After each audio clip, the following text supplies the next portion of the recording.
Hello विद्यार्थी मित्रांनो, global online मध्ये तुमचं स्वागत आहे. विद्यार्थी मित्रांनो, आजच्या व्हिडिओमध्ये आपण 3 इयर लॉ सीईटीच्या ऍडमिशनसाठीचे इम्पॉर्टंट डॉक्युमेंट्स असतात, जे डॉक्युमेंट तुम्हाला कॅप राऊंडच्या वेळेस सबमिट करावे लागतात. त्या डॉक्युमेंटची लिस्ट पाहणार आहोत. कारण विद्यार्थी मित्रांनो, बरेचसे डॉक्युमेंट जे आहेत त्यांना काढण्यासाठी वेळ जातो आणि ऐन वेळेस आपली धावपळ होऊ नये म्हणून या व्हिडिओमध्ये मी तुम्हाला ते सर्व डॉक्युमेंटची लिस्ट देत आहे. तर विद्यार्थी मित्रांनो, व्हिडिओ शेवटपर्यंत नक्की पहा. तुम्हाला कुठल्या कुठल्या डॉक्युमेंट्स इम्पॉर्टंट आहेत ते तुमच्या कॅटेगरी वाईज या व्हिडिओमधून समजणार आहे.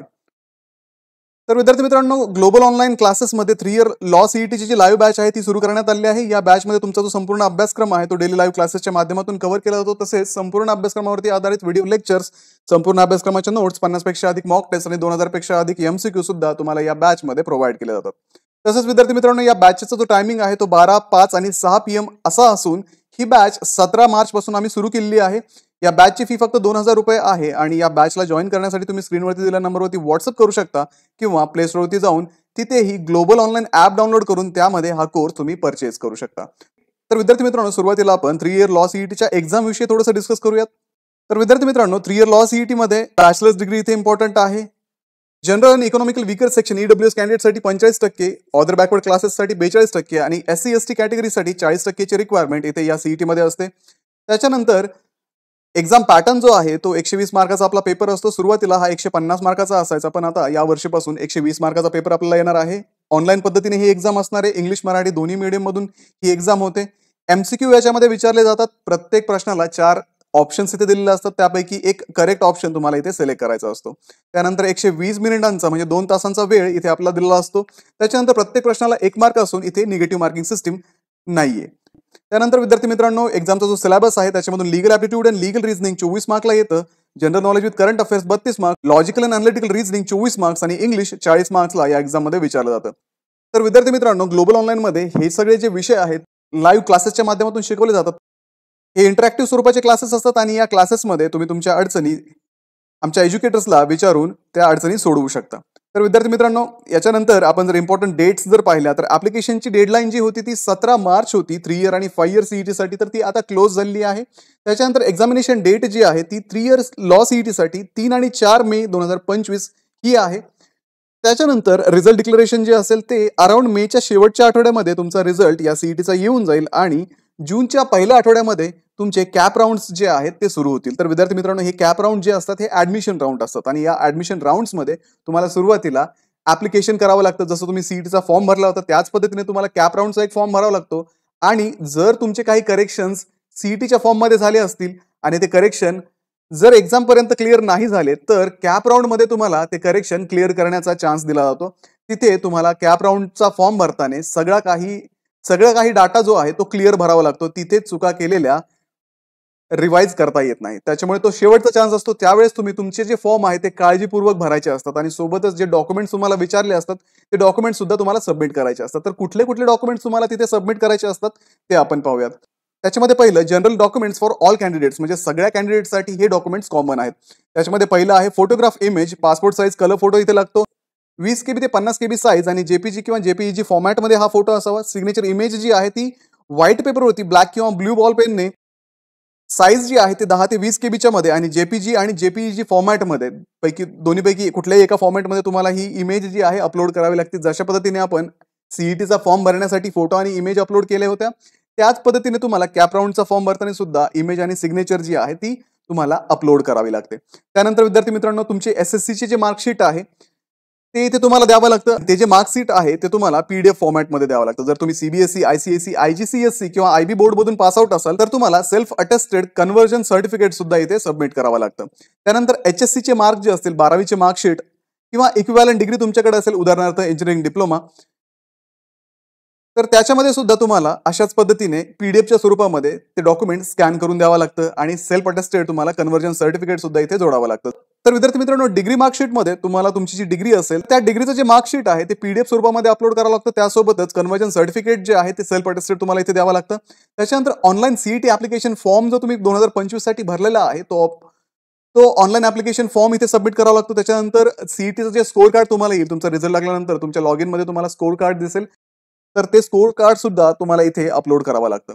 त्यानंतर विद्यार्थी मित्रांनो, डोमिसाइल सर्टिफिकेट जे आहे ते तुम्हाला इथे द्यावं लागणार, किंवा डोमिसाईल सर्टिफिकेटला ऑप्शन इथे बर्थ सर्टिफिकेट आहे ज्याच्यावरती तुमची बर्थ प्लेस मेन्शन असेल, किंवा स्कूल लिव्हिंग सर्टिफिकेट आहे ज्याच्यावरती तुमची बर्थ प्लेस मेन्शन असावी, किंवा community nativity and date of birth certificate. हे तुम्हाला या तीन पैकी कुठलंही एक सर्टिफिकेट द्यावं लागतं ज्याच्यावरती तुमची डेट ऑफ बर्थ असेल. दुसरी गोष्ट, त्याच्यावरती तुमची प्लेस ऑफ बर्थ असणं सुद्धा कंपल्सरी आहे. तर विद्यार्थी मित्रांनो, डोमिसाईल सर्टिफिकेटच्या बाबतीत जर आपण पाहिलं तर वेगवेगळ्या टाईपचे कॅन्डिडेटचर आपण या सीईटी मध्ये पाहतो. बऱ्याचशा विद्यार्थ्यांचे डोमिसाईल वेगळे असतात, तर त्यांच्यासाठी कुठल्या कुठल्या पद्धतीचे डिक्लेरेशन आणि सर्टिफिकेट्स अपलोड करावे लागतात, तर याची माहिती मी ग्लोबल ऑनलाईनच्या ऑफिशियल ॲपमध्ये ऍडमिशन 2025 नावाच्या फोल्डरमध्ये ही सगळी जी लिस्ट आहे ना ती तिथे अपलोड केलेली आहे. तुम्ही ते ॲप डाउनलोड करून त्यामधून ही जी लिस्ट आहे ती तुम्ही पाहू शकता. ठीक आहे. तर त्यासाठी प्ले स्टोरवरती जाऊन ग्लोबल ऑनलाईन ॲप डाउनलोड करा. त्याच्यामध्ये तुम्हाला 3 इयर लॉ सीईटी मध्ये ऍडमिशन 2025 नावाचा एक फोल्डर दिसेल.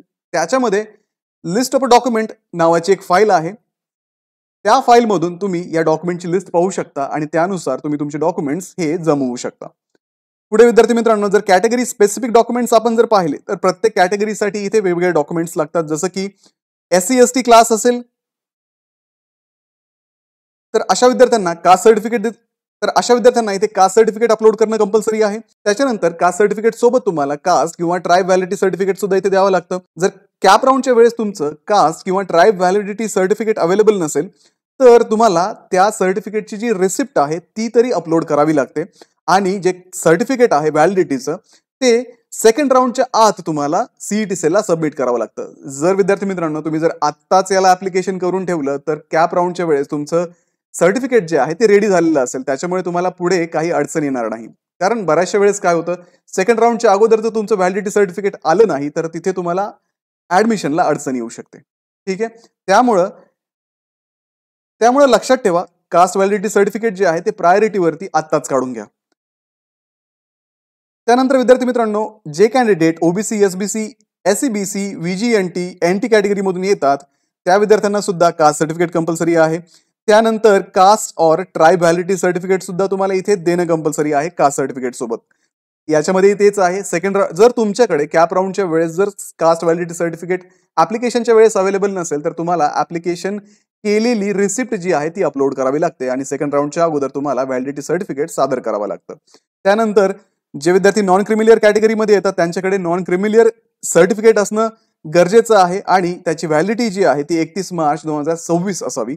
त्यानंतर विद्यार्थी मित्रांनो, इकॉनॉमिकल वीकर सेक्शन जे आहेत EWS कॅन्डिडेट, महाराष्ट्र कॅन्डिडेट जे असते त्यांना, महाराष्ट्रामधून जे कॅन्डिडेट असतील EWS कॅटेगरीमध्ये त्यांना eligibility certificate for economically weaker section नावाचं एक सर्टिफिकेट मिळतं. ते सर्टिफिकेट इथे असणं कंपल्सरी आहे. ते सर्टिफिकेट जर असेल तर EWS कॅन्डिडेट हे रिझर्वेशनसाठी, पर्सन विथ डिसॅबिलिटी जे आहेत त्यांना डिसॅबिलिटीचं मेडिकल सर्टिफिकेट इथं देणं कंपल्सरी आहे.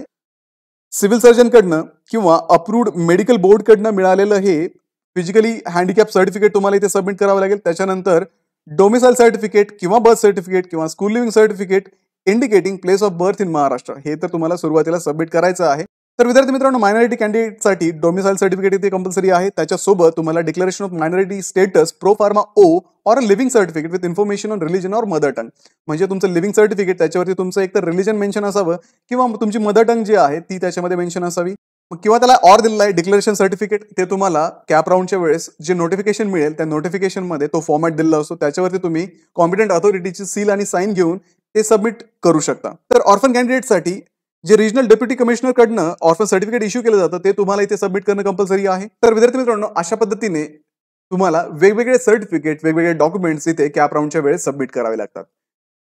तर कॅप राऊंडच्या वेळेस आपली धावपळ होऊ नये म्हणून हे सगळे जे सर्टिफिकेट आहे ते आपण जेवढे आपल्याला शक्य असतील तेवढे आत्ताच जर काढून घेतले तर उद्या तुम्हाला कुठल्याही प्रकारची अडचण येणार नाही, आणि तुमच्या ऍडमिशनच्या वेळेस एका साध्या सर्टिफिकेटमुळे तुमचं ऍडमिशन मिस होणार नाही आणि तुमचं वर्षही वाया जाणार नाही. त्याच्यामुळे शक्य होईल तेवढे सगळे सर्टिफिकेट जे आहेत ते रेडी करून ठेवा, जेणेकरून ऐन वेळेस तुम्हाला कुठल्याही प्रकारची धावपळ करावी लागणार नाही आणि तुमचं ऍडमिशन जे आहे ते व्यवस्थित टेन्शन फ्री वातावरणामध्ये तुम्ही घेऊ शकाल. तर विद्यार्थी मित्रांनो, आजच्या व्हिडिओमध्ये आपण पाहिलं की आपल्याला कुठले कुठले डॉक्युमेंट्स रिक्वायर्ड आहेत.